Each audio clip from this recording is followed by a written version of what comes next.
Olá, meu povo, seja bem-vindo a mais um Comente Bíblia. E os temas desse vídeo serão mais 3 horas na cruz, no caso, meio-dia às 15 horas, às 3 horas, horário do sacrifício da tarde, e os acontecimentos extraordinários logo depois da crucificação do nosso Senhor e Salvador Jesus Cristo. Você vai encontrar isso na Bíblia em ordem cronológica, na página 1135 e 1136.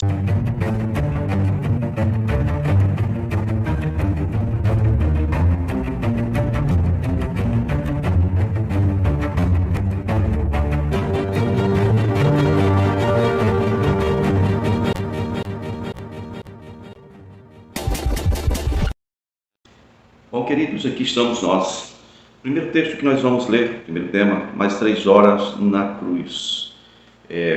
Está em Mateus capítulo 27, do 45 ao 50, é o primeiro texto.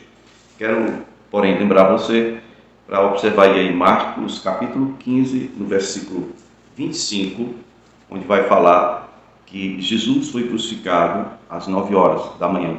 Vamos ao texto de Mateus 27, 45, diz que houve trevas sobre a terra, do meio-dia às 3 da tarde. Por volta das 3 horas da tarde, Jesus bradou em alta voz: Eloi, Eloi, lama sabachthani, que significa: meu Deus, por que me abandonaste? E essa expressão, Jesus estava recitando o Salmo 22, o primeiro versículo: Deus meu, por que me desamparaste? Tem lá, por me abandonaste aqui. Então, as trevas cobriram a terra do meio-dia às 3 horas da tarde, ok? Meio-dia às 3 horas da tarde. Jesus já estava crucificado desde as 9 horas da manhã. E a tortura tinha sido à noite, até de manhãzinha, certo? Olha o versículo 47, diz que quando alguns dos que estavam ali ouviram isso, disseram: ele está chamando Elias. Imediatamente um deles correu em busca de uma esponja, embebeu-a em vinagre, colocou na ponta de uma vara e deu a Jesus para beber. Mas os outros disseram: deixem-no, vejamos se Elias vem salvá-lo. Se você examinar Lucas 23, verso 36, diz que os soldados, aproximando-se, também zombavam dele, oferecendo-lhe vinagre. Diziam: se és rei dos judeus, salve-se a si mesmo. Aqui é uma segunda vez, porque essa primeira citação, Lucas 23, 36, isso faz parte das primeiras 3 horas que ele esteve crucificado. No versículo 50 de Mateus 27, vai dizer que depois de ter bradado novamente em alta voz, Jesus rendeu o Espírito. O segundo texto desse mesmo tema você encontrará em Marcos capítulo 15, aí no versículo 33 ao 37, vai dizer a mesmíssima coisa, exceto o versículo 37, diz: mas Jesus com um alto brado expirou. Lucas 23, do 44 ao 46, é o terceiro texto desse mesmo tema. O detalhe aqui em Lucas 23, 45, é que o sol deixou de brilhar, o véu do santuário rasgou-se ao meio, então Jesus bradou em alta voz: Pai, em tuas mãos entrego o meu espírito. Eis aqui a narrativa do brado de Jesus: Pai, em tuas mãos entrego o meu espírito. Mas isso só aconteceu depois que o véu do templo se rasgou. E esse véu, quando falamos em véu aqui, pensamos logo naquela aquela coisinha fina, que as mulheres colocavam antigamente nas suas cabeças. Mas esse véu do templo aqui é tão grosso quanto um tapete que você usa em sua sala hoje. Até mais, vamos dizer assim, até mais grosso, E era o véu que separava o santo lugar do santo dos santos. Com isso, o Senhor Jesus está dizendo para todos que estavam ali, presenciando aquele ato histórico, que todos agora teríamos acesso ao Santo dos Santos, ao lugar da manifestação da presença de Deus, ao lugar onde se via o brilho da glória do Senhor, que antes era só sobre a tampa da arca, onde tinha dos querubins, fazia um formato como se fosse uma coroa entre os dois querubins, ficava vazada ali. E o brilho da glória do Senhor se manifestava ali. O sumo sacerdote, só ele, entrava ali uma vez por ano, no dia de Yom Kippur, no dia do perdão. Agora Jesus está, em sua morte, declarando isso. Todos agora terão acesso à presença do Senhor. Amém?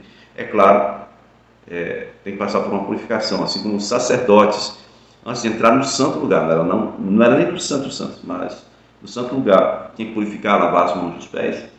Então, nós temos que lavar a nossa consciência de obras mortas, e o corpo com água e etc. Né? Lavagem da água simboliza ou representa a palavra.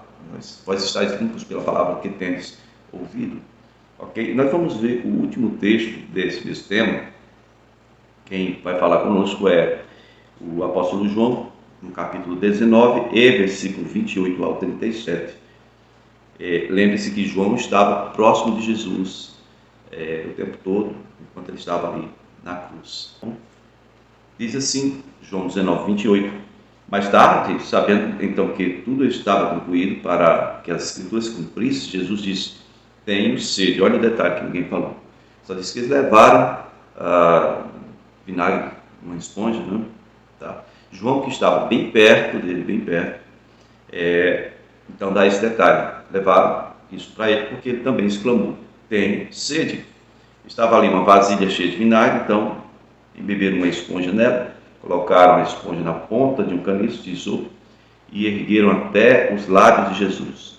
Então, tendo provado, Jesus provou, Jesus disse: está consumado. Com isso, curvou a cabeça e entregou o Espírito. Provavelmente esse foi o momento em que ele disse: Pai, em tuas mãos entrego o meu Espírito. Está consumado veio antes do brado final, aqui pela narrativa de João. E esse negócio do vinagre, eu já falei no primeiro texto, Lucas 23, verso 3,6. Na primeira vez, nas primeiras 3 horas que ele estava na cruz, soldados quiseram dar para ele e não quis. Agora, ele disse: tenho sede, e provou naquilo para dizer: está consumado, e foi o ato final dele. Versículo 31 de João, capítulo 19, diz que era dia da preparação, e o dia seguinte seria um sábado. O dia da preparação é sempre na sexta-feira, porque na hora que o sol da sexta-feira se põe, começa o Shabat. Até hoje é assim, né?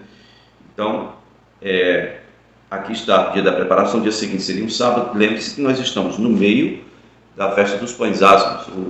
Hoje a gente chama de Páscoa, Pessa, sendo que a Páscoa foi instituída por Moisés e por ordem de Deus. Está lá em Êxodo, capítulo 12. A Páscoa é passar por sobre, ou passar por cima. É o livramento que Deus deu para o povo de Israel no Êxodo, né, na retirada do povo de Israel do Egito. Ao passo que a festa dos pães ázimos já era celebrada há muitos anos antes. A Páscoa foi inserida nesse contexto, sendo o primeiro dia da festa dos pães ázimos. Hoje é celebrado durante 8 dias, se eu não estiver equivocado, ok? E esse sábado era um sábado especialmente sagrado porque fazia parte dessa festa dos pães ázimos, da Páscoa.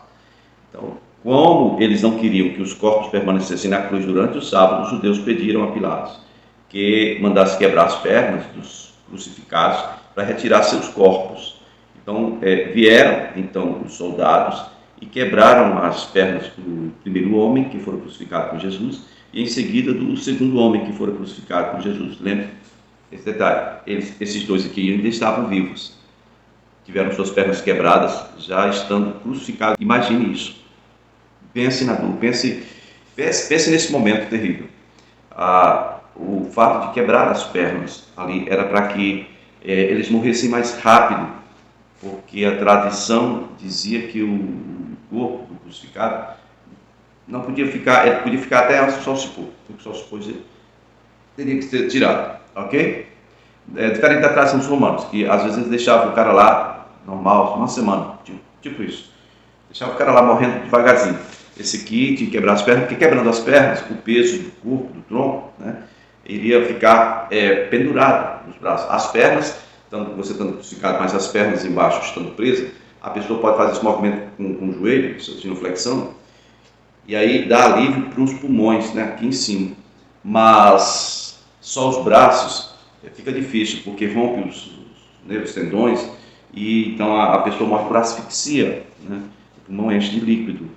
Mas no verso 33 diz: mas quando chegaram a Jesus, constatando que ele já estava morto, não lhe quebraram as pernas. Em vez disso, um dos soldados perfurou o lado de Jesus com uma lança, e dali logo saiu sangue e água, ou seja, aquele sangue separado os leucócitos e hemácias, vamos dizer assim, o sangue talhado que a gente chama, é indicativo de que ele realmente já estava morto e não havia mais circulação sanguínea no corpo dele.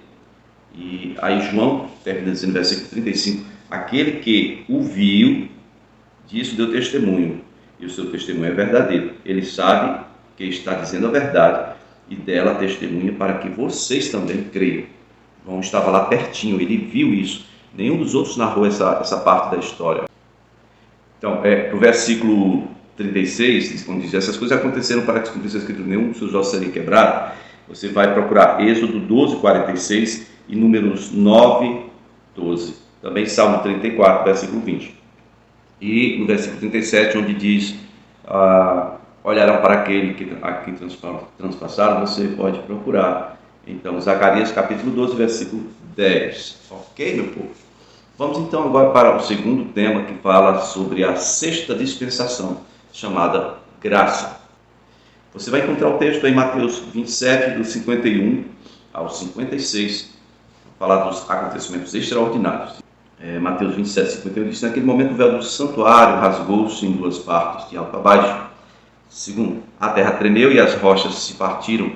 Terceiro, os sepulcros se abriram e os corpos de muitos santos que tinham morrido foram ressuscitados. Nós não estamos falando de uma cova onde se sepulta pessoas, falando de sepulcro, geralmente lugares cavados na rocha, cavernas, e a indicação é que todas as pessoas que tinham que entrar no sepulcro tinham que se abaixar. A entrada é muito baixa, muito pequena, e então os sepulcros foram abertos, geralmente se coloca uma pedra para não ficar exalando fedor, né? E os corpos de muitos santos separados, escolhidos, que tinham morrido, foram ressuscitados.